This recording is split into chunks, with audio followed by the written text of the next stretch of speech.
Guys, I'm Reece, Rowan, and I'm back with my co-host Ezra Showell. We're in Lewisburg, West Virginia, with our second guest on the podcast, Kevin Warfield. Hey guys. And he's an engineering teacher at Greenbrier East High School, and he also has a sick record collection, and he brought a few for us today. I'm just going to ask you a start-off question. Do you remember what your first record you ever got was?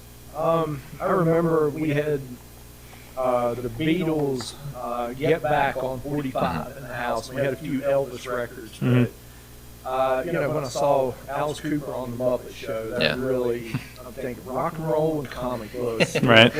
What more could you ask for? Yeah. Then I saw Kiss, which was 4 Alice Coopers, and it's just been downhill ever since. Right, so you're like collecting them, right? Oh yeah, I've been collecting records since I was 4 or 5 years old. Yeah. How'd you get into that?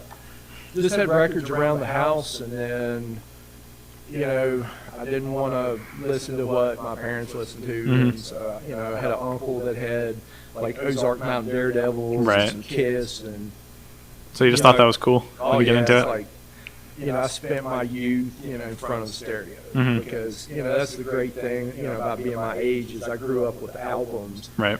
And you put the record on and then stare at the cover while you're listening to it, and, it had strobe lights. I had all these funky lights on. All right, so what do you got here?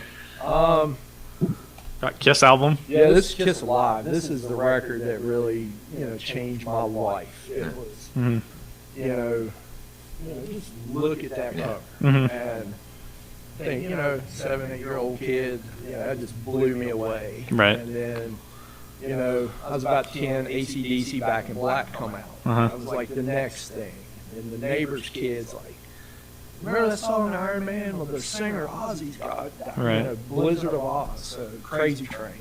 Right, so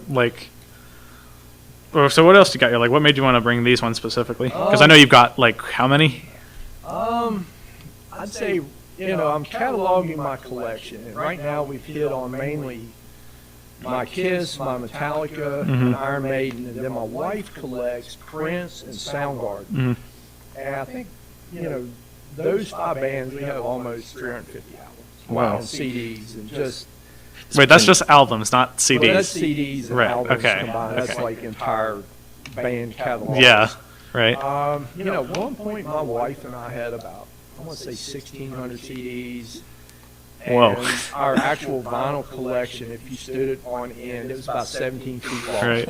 And then we started having kids, and it was like, maybe we don't need all these records. Right. So we started giving stuff away that we didn't listen to. Did you sell them? Selling it. And, yeah. We were on eBay because it was crazy when we first got on eBay because we were like buying records from England and Brazil. It was great. But, a lot of it we just don't listen to. Like this is, the definitive. All right, so I guess one thing I want to know is did you have a certain moment when you first heard a Kiss song that you can remember, and you were like, "Whoa," when you were listening to it? God of Thunder off of Kiss Destroy was it was a scary song, right? And it was I distinctly remember that, and then seeing Alice Cooper on the Muppet Show was another one. He did Welcome to My Nightmare, right? And it just blew me away. Right. It's just one of those moments. Right. So what else do you got here? I know you got Metallica. What's that? Kiss, the non-makeup years. Right. This is a New Zealand promo. Where the radio station in New Zealand labeled their record. Right. One of my former students went to New Zealand and brought that back for me. Really? Huh. That's cool, actually. That's sick. Then Metallica, this is a bootleg. It's unofficial. Right. And I just like this one because I saw them on that tour. Is that unopened? No, or packaged? Shut up. Okay, I gotcha. Now, Metallica, when they rolled out, and today, March 3rd is actually Master of Puppets Day. Right. Today in 1986, Master of Puppets was released. Right. And almost failed the 11th grade to go see Metallica the first time. I remember you telling me that story in engineering. You can tell it again. I could. Tell the story. It was Van Halen, Dokken, Scorpions, Kingdom Come, and Metallica. Metallica hadn't really broke big. They were still kind of our underground band at the time. They were playing in D.C. the same time semester exams were. And, I was holding the C and in English, and the teacher's like, you should really take your semester exam because you could get exempt. Right. And that wasn't exempt, and it was going to count as a grade. And my English teacher was like, you should really come in and do good on your exam because you can really turn your grade around. Right. I'm like, no, I'm going to see Van Halen Yeah. in DC that day. Priorities. Yeah. Sammy Hagar was in Van Halen now, so David Lee Roth had already quit, and I'm thinking, the 11th grade will always be here. Van Halen might not. Yeah. Mm-hmm. With Eddie passing this year, there's no more Van Halen. Yeah. Right. And the 11th grade is still here. Right. Like you're not gonna remember your 11th grade English exam, but you are gonna remember seeing them in Right. concert for sure. Then Iron Maiden, that was like after the Ozzy Osbourne Right. discovery. And what's cool about this record is the band laser etched their autographs in the back. Oh. Oh, sick. Yeah. I don't know if you'll be able to see that. Was that with every copy, or was that just like a? Yeah, it's a real limited run. I think a Oh, couple okay. 100 copies. Oh yeah. Wow. Whoa. Okay. What else you got? Okay. This is the crown jewel of my collection. All right. This is a bootleg Kiss album. It's called Fried Alive. It's the first known bootleg album that Kiss put out. It came out in 1976. And it's a show from Long Beach Arena in 1974. Uh huh. But Let's see it. what's cool about it is it's on tortoiseshell vinyl. Whoa. And it's kind of one of the top Kiss bootlegs. It's one of the most desirable, and my wife found it in a record store in Beckley. Really? And it was like, They not know what they had, or I don't know. that was expensive then. I don't Right. know. I don't really know what she paid for it. Yeah. But you could have knocked me over with the feather when I opened it up on Right. Christmas Day. It was just like the crown jewel of Right. my collection. Right. What Have you exactly is a bootleg? Yeah. It's an unofficial recording. Okay. So how do they get that? You know somebody that works at the venue and they let you sneak in Yeah. with audio or video equipment. A lot of times bands will go into the studio and they'll record their album, but they'll leave all these other demos and stuff laying around, and people will collect those and release them. Yeah. I bet that sells for a pretty crazy amount. I think it's a couple $100 Yeah. in some circles.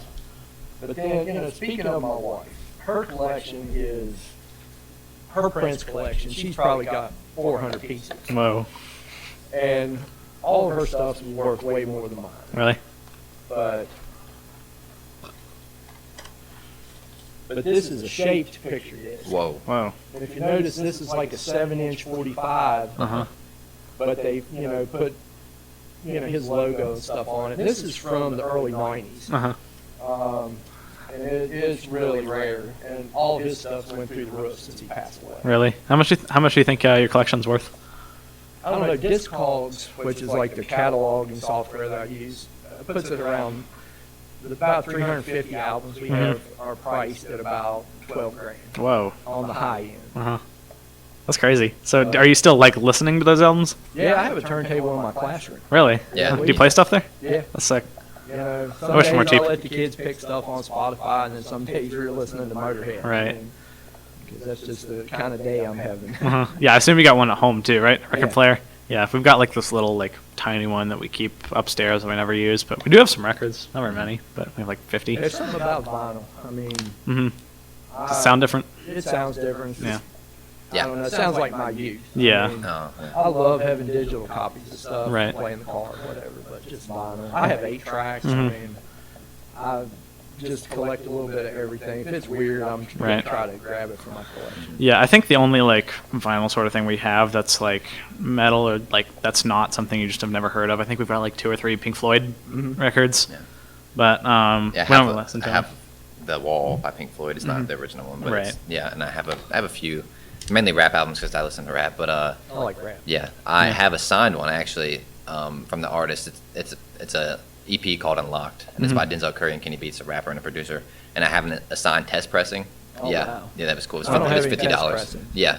Wait, what I mean, is they it, were test selling pressing? It. It's like the first ones they do just for Oh, like okay. a test I to see if gotcha. the audio sounds I good. gotcha. That makes sense. Yeah. It's like growing up. I was like the Iron Maiden Kiss guy, and then we had a guy that collected Led Zeppelin, and we had a Pink Floyd guy. So if you were out shopping, Beckley or Roanoke buying records, and you come across something they didn't have, you pick it up for them. Right, right. Wheel and deal. Right. So how do you like start collecting them? Was there like a place you went to buy them, or did you just get them anywhere you could? Well, you know where Ollie's is in Fairleigh? That's a place called, used to be a store there called AIDS Discount. And, you know, that was where you bought music, or Hex, where Kmart is. Are they still there? No, it's actually, AIDS Discount went out of business before Magic Mart come in. Yeah. And then Hex was up on the hill where Kmart is. And that entire place seems like cursed. yeah, I want to say that. They went out of business probably late 80s, early 90s. But you could buy records there. Right. And, you know, I remember my mom had to go in and like buy me Wasp albums because they So your had- parents are cool with that? Yeah, my parents were really cool. Like, our garage was probably 12 feet from our living room. Right. And they let us pack a whole rock band in there, you know, 4 or 5 nights a week. Right. So are you in any bands right now? No, I'm Out of the game? I like playing with Second Block Rock every once in a while. Yeah. You guys had a pretty cool show for the talent show last year. I remember. Yeah, For Whom the Bell Tolls, that was one of the songs we used to play when I was in band. But, you know, in my early 20s, I was at a crossroads. I had to either pursue engineering or, you know, jump on the music wagon and ride that out. So what made you choose engineering over the music? You know, playing in a band was starting to wear on me physically because I would work 8 hours a day and then I would go rehearse with band 5-6 hours a night. And, you know, we could pack the house somewhere and only come out with $30. Yeah. And, you know, I was getting a steady paycheck in engineering. And I was just like, you know, I need to go this route. Was that what you like studied in school, in high school? Oh, my God. My venture into engineering has been more right turns, hard angles than, you know, most normal people go through. I had drafting in high school. Right. I was out of school for a year playing in a band, delivering pizza for Pizza Hut.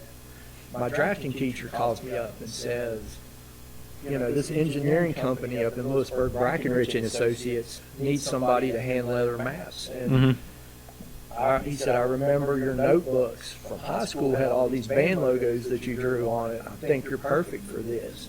So I go in and get a job with leather maps because this is before CAD software was really prevalent. So I was hand letter maps. Right. And so that got my foot in the door. I show up to work one Monday morning and there's all these boxes in my office. And he's like, well, I bought you a computer. Here's the CAD software. And so I installed CAD, taught myself CAD. And, What is CAD? computer-aided drafting. Okay. And, you know, I just kind of worked my way up. I worked in civil engineering for 11 years. Switched over, a guy, you know, was going to pay me $4 more an hour to do architecture stuff. Right. I really don't know anything about architecture, but I can read some books and you know, get myself up to speed. So I switched over to architecture. Did that for, I think, about 4 years.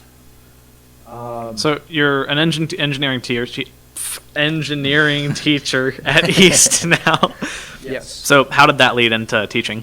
Okay, same drafting teacher, Ronnie Hilton, Right. calls me up in 2006. He says, you know, what do you think about coming to East and teaching drafting? And I'm like, Ronnie, I never went to college. He said, it doesn't matter. How many years in the field do you have? I'm like, you know, I've been here 15, 16 years. And Right. he said, that'll get your foot in the door. So, you know, one day I'm designing a sewer system for Pinnacle subdivision.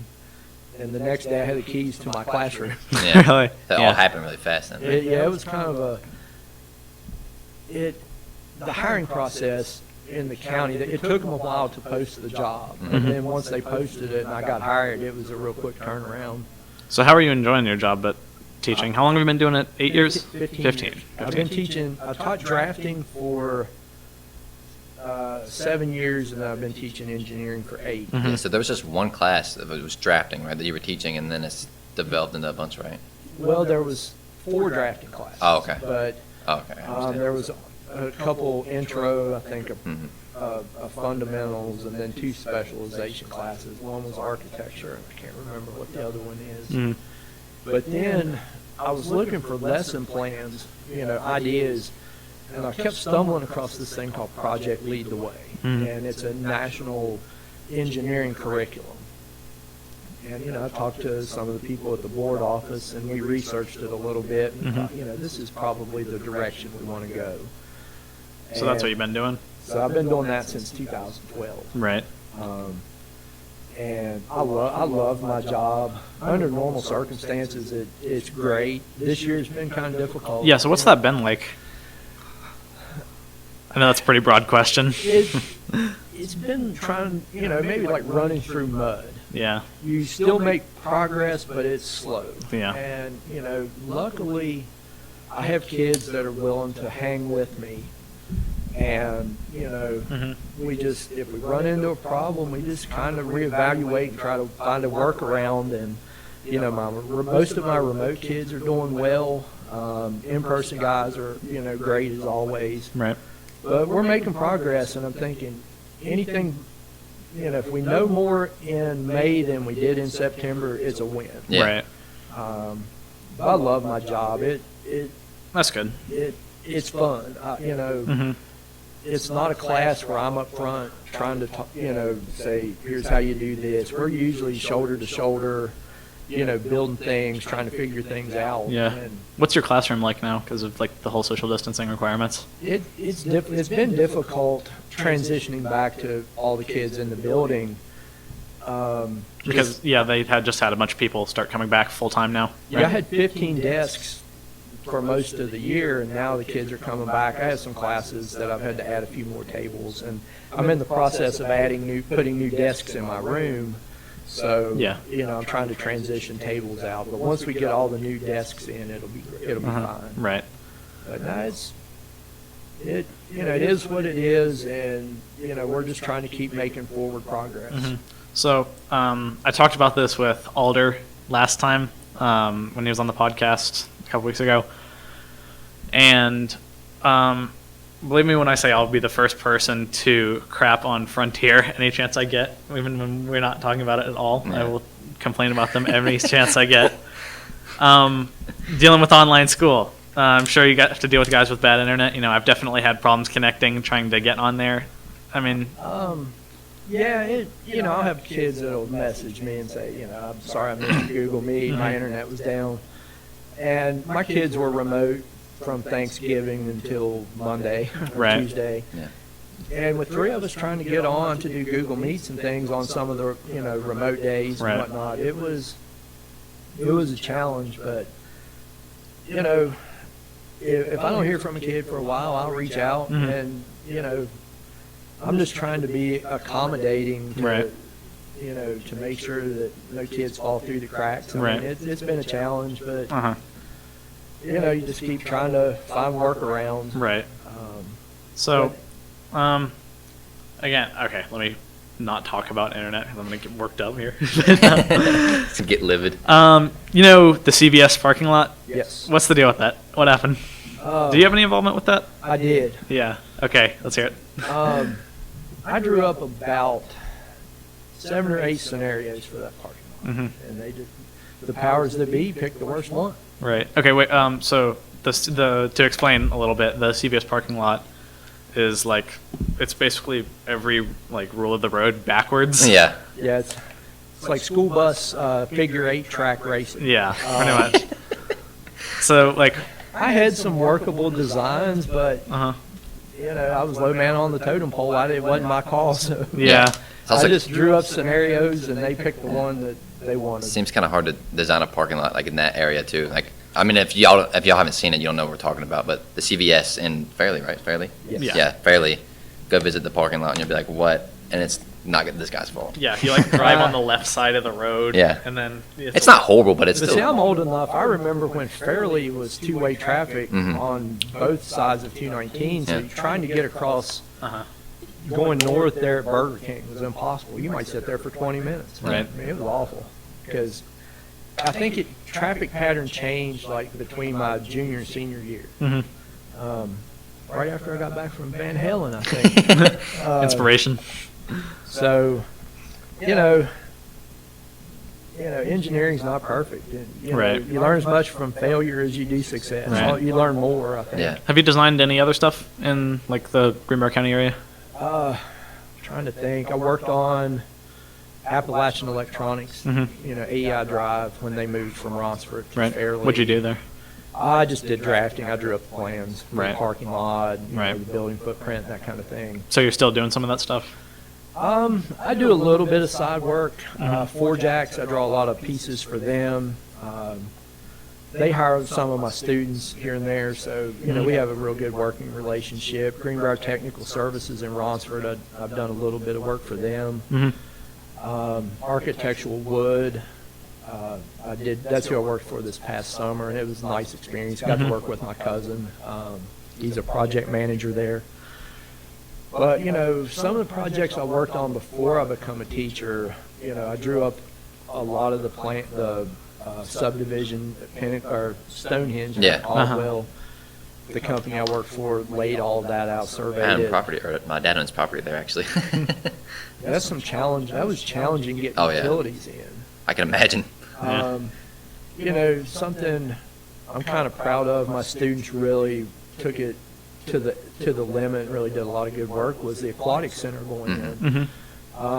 Tag Gallion, who's a good friend of mine, and he come in with this idea to design an aquatic center and have a couple students work on it. So a couple days a week, Tag and I would buy these kids pizza, and they would meet with him during lunch, and they developed the concept for this.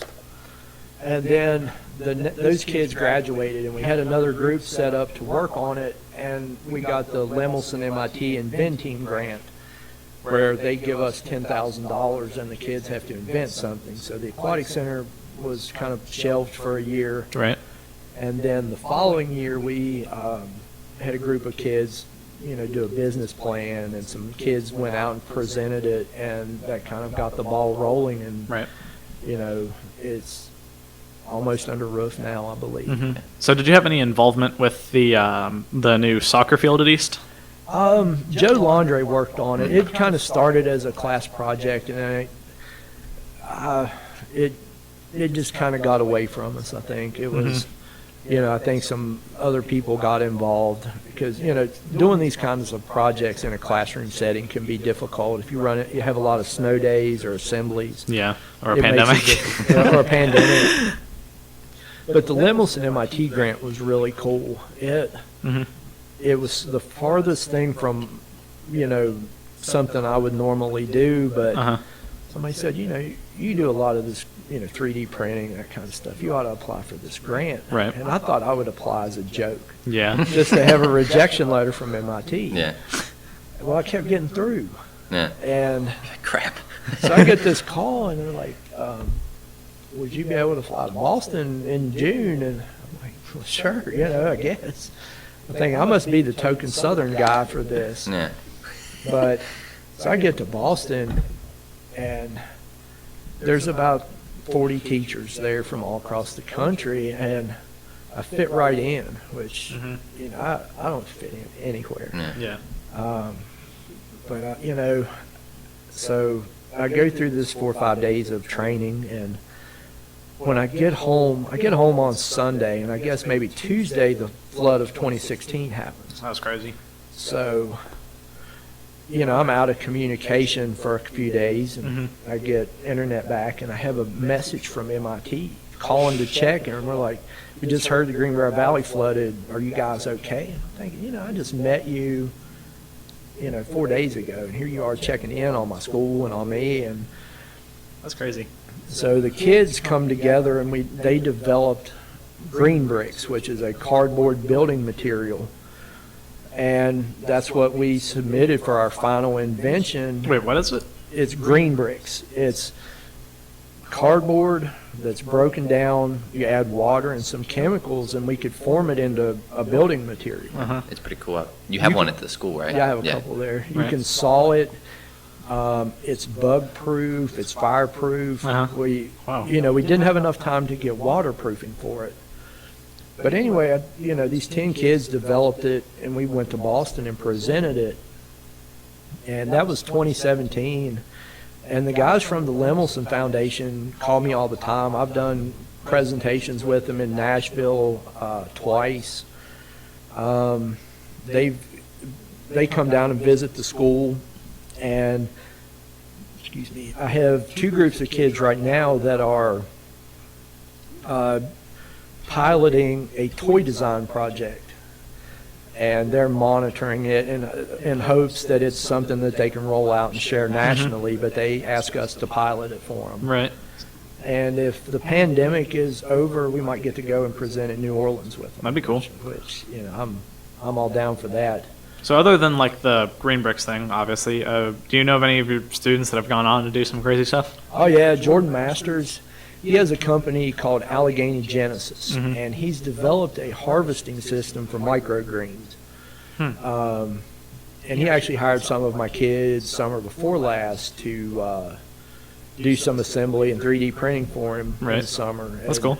I think he's got a patent on some of it. Another student I had, Logan Porter, he was one of the MIT kids. He does some of the networking and runs part of the computer department for Boeing out in Oklahoma City. Let me think. Thomas Cornett, he kind of ran with the green bricks after he graduated, and he's actually graduating from Marshall right now. Do you know what he's doing? Is it related to? He's engineering. Yeah. He's not exactly sure. He wants to do something that's kind of giving back to the state, you know, West Virginia centric. Yeah. Good for him. You know, we have a lot of talent here. Oh, yeah. For sure. Just in Lewisburg. Think about all the musicians and artists. For sure.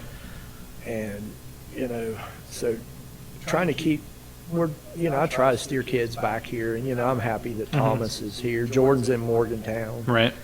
I have a lot of good kids, and they go off and do a lot of things. That's good. A lot of different things. I mean, the thing with engineering, It's pretty broad. it's very broad. And, you know, like architecture. Hopefully, you know, if you don't want to be an architect, but if you own a home someday, it's good to know some of this stuff. Right. Trying to think. I don't know. You know, early in my career, I had some kids that, you know, made the news doing bad things, you know. Right. But now my kids are doing well. You know, every year I have a lot of success stories. That's and, good. You know, it's Right. it's good. It makes me feel good, and hopefully, you know, I played a big part in how they got to where they're at, or if they're, you know, as long as they're happy, that's all that matters. Right. So, speaking of some of the kids you had way back then that were in the news for doing bad stuff, do you have any crazy stories of stuff that you can remember? Yeah. Kids doing stuff? Don't say names, obviously. I won't say any names, but I had a couple students that decided to float the Greenbrier River in flood stage. What? Oh. Yeah, Wait, what? they floated the river in a boat in flood stage, and it was up, and they had to be rescued down, I think, Hinton or somewhere. It was, you know, I scratched my head because they hadn't graduated yet. Right. You know, so they come back to school, and I got to razz them a little bit. Yeah. It's like, well, what were you thinking? What else? Anything like in your classroom? Yeah. It can get hairy in my classroom when Avengers and Marvel movies come out and when Star Wars movies come out, because don't spoil it, or they'll fight about, you know, whether they liked it or not. You know, I'm not going to have a fight over a girl, but you give them a Marvel movie and we could have WrestleMania. You ever have that happen? Something like that? Two people I've getting had fights? Yeah. I've seen my fair share of fights in the hallways. You know, a couple of Sheldon Cooper's fighting is nothing I can't handle. Yeah. You better go sit down, or I'm going to take your Dungeons and Dragons stuff. I don't know. There's a lot of crazy stuff. We have a good time. I hope I make learning fun, because I had teachers. You know, Greenbrier County Schools, I'm a product of the system. And I can say I was in school from 1975, 76 to 1989. And I had teachers that really, really shaped me. Dolores Maddox, she's an awesome biology teacher. Because, you know, the 10th grade Kevin Warfield had long hair, wearing Metallica shirts, leather jacket year round. You know, you probably weren't expecting much from me. And, you know, I had good teachers. You know, Dolores was a biology teacher. You know, she really pushed me. And if you weren't given 100%, she would ride you about it. But, you know, if you got your act together, and I pulled an A in her class. And, she, the next year I'm walking down the hall, and she was, scolding the kid for underachieving or underperforming, and she's like, "Look at him, he aced my class." But that felt good. And that did. It was like, see him pass long hair and that kind of thing. Ronnie Hilton, I can honestly say that, Ronnie Hilton was the one man that, he's been looking out for me for 30 years. Yeah. And he didn't owe me a thing. I was a student. I graduated. He kept coming back to me, and, I'm eternally grateful. Good for him. Mr. Bryant, he was the band director when I was there. He was sitting there listening to Master of Puppets, teaching me the bass parts. I'm sure he didn't want to listen to it. He's a jazz guy. But, things like that really molded my teaching style. Because, so that said, what do you think is your preferred teaching style? Do you prefer to be really hands-on, or just let the students sort of find out their own thing? I'll show you how to do it, but then I want you to do it. Yeah. Because me doing it for you is not teaching you anything. Right. That's how I learned AutoCAD. They handed me the book. I did not have YouTube. I had to sit there and figure out how to draw lines, how to draw boxes. Yeah, I definitely suck at learning from textbooks and manuals and stuff. Yeah, I gotta mess up first. And luckily, I had a guy that would let me learn on the clock. Right. I might mess up 10 times, but we're still making progress. I feel like that's how you get the best understanding too, the retention. But you're just trying to relate to the kids, because I try to remember what it's like to be a 14 or 15-year-old kid. Yeah. Because that's one thing we have in common. I don't know what your home life is like, or where if you're getting meals at home or what, but I know what it's like to be 14 years old, and I try to relate to that. Right. And a lot of the project you're doing for me, instead of trying to do what the other guys are doing in class, we found some common ground. Right. And teaching to me is more about social interactions and how you treat other people than it is the X's and the O's. Because everybody can deliver X's and O's. But if you can connect on a level with these kids, it's better for everybody. Yeah. I feel like some of the best teachers I've had are the ones I can it's not the super strict ones that are just trying to get you to memorize these 5 things before this time, I mean, if you're going to work, if you need your phone sitting on the corner of the desk to get you to work, and by God, lay your phone on the corner of the desk, just do some work, you know. And in addition to being a big record collector, I'm a big football fan. Yeah. What team? Oakland Raiders, Las Vegas Raiders. But growing up, John Madden and Al Davis, two of the biggest mavericks in sports, John Madden just resonates with me because he could have a Villanova guy lining up to a guy from the University of Miami, and all these diverse personalities that he had to deal with. And he's like, they all know how to play football. I just got to figure out how to reach them and get them to perform. And, they partied and raised hell. But you look at the teams of the 70s and early 80s, they got it done. Right. And, personality-wise, they were so diverse that it's just like my class. Do you think that's what you try to model your, classroom after? Yeah. I mean, some of my best students have been outlaws. I've had kids come up to me and say, can I sign up for your class? And I'm like, yeah. He said, well, I got in trouble with technology. And I'm like, well, did you mess with my technology? It's like, no. And I said, well, then we don't have a problem. Yeah. So, and this is the kid that I could say, this 3D printer's not working. At 10 o'clock at night, shoot him a message, and he would have it solved by 7. Yeah. And come in, and we would be up and running again. I wish that was more common, and not just our school, but in general. I didn't go to college to be a teacher. Well, I mean, I took some classes to write lesson plans and things, but I didn't go through this structured teaching curriculum to become a teacher. Right. And I just had to figure out how I dealt with people in the industry, and I would just try to do that because What do you think's the hardest part about being a teacher? It's probably a hard question to answer. the hardest part, snow days, it kind of suck because you build momentum. In my class, it's momentum. Yeah.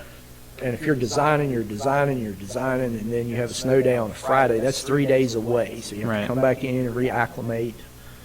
I bet that's particularly tough with this year. Yeah, it's been really tough this year, but like I said, as long as we're getting inches a day somehow, then I'll take it. How's it progressed compared to a normal year? Like, are you following the same sort of like curriculum you would for the online people? Yes and no. I've had to chop some things out, like Reece is in aerospace. We chopped a lot out because there were things I didn't want 20 kids handling something. Right. So some of that stuff we cut out, Right. But now we're designing RC airplanes out of foam core and cardboard and that kind of stuff. So that's something I've never done before. Yeah. So, That's good. I've got my freshmen designing shoes. Never done that before. We're going to try to prototype some shoes. Right. The next Air Jordan. That's funny. There's a I guy remember- named Tinker Hatfield. Yeah. He actually saved like Nike in the 80s. Reebok had come on the scene and was really hurting their business. And he was building, I remember you had us watch this documentary. And things, showcase displays and that type of stuff for Nike. And the next thing you know, he's running their shoe department. Michael Jordan's getting ready to take Air Jordans and bolt. Yeah. He comes up with the design that keeps him there, and that for the next 15 years, he's designing their shoes. Right. So did you like decide that you wanted to do this like shoe design project for freshmen this year, or is this something you do every year? No, they kind of decided that they wanted to do it. I showed them the abstract art of design video, and then we were just talking, and we're like, "You think we could build a shoe?" And I'm like, "Well, yeah, I have some curriculum where we can, cast the soles and." And then I discussed. My wife comes up with a lot of ideas for this. Michelle's awesome. She steers me in the right direction so much. She's like, well, if you did this and got this material, we could make shoes. So we're going to run with it. If we get a shoe if we get one shoe, I'll be happy. Yeah. So So like, how do you have that flexibility with your curriculum? Because it seems like a lot of other like my English class I know follows like pretty much the same curriculum every year. okay. Is it because it's not a core class? Do you know? Engineering is so broad. Yeah. That and I talk to Mr. Routson a lot. If I'm going to do something really off the wall, I'll run it past him. Right. We'll throw it around, and we're both men. He can tell me no, and I'm not going to run behind his back and call him names and stuff. As long as I'm hitting the basics, learn the design process, learn CAD, learn some sketching. Right. Then I'm hitting all the marks that I need to. We can incorporate it in everything. If we wanted to design toasters, it's no different than the shoe. Right. It's just a different product, Right. but it's the same process. Yeah, I getcha. What do you Yeah. think has been your favorite project? I'm loving the shoe. Let me think.